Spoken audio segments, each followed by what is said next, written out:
নমস্কার, দি রিপোর্টে আপনাদের স্বাগত। আবারও শহর কলকাতায় মিলল মধু চক্রের হদিশ। পুলিশ সূত্রে জানা গেছে, রাজারহাট থানার অন্তর্গত বসিনা মানিকতলা এলাকায় একটি বিলাসবহুল বাড়িতে রমরমিয়ে চলছিল মধু চক্রের ব্যবসা। প্রাসাদপ্রম 3 তলা ওই বাড়িটি ভাড়া নিয়ে চলত মধু চক্রের আসর।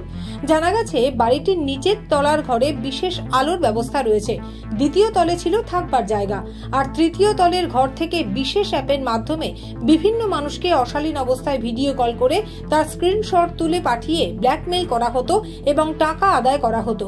সেই সূত্র ধরেই এই প্রতারণা চক্রের হদিশ পায় পুলিশ।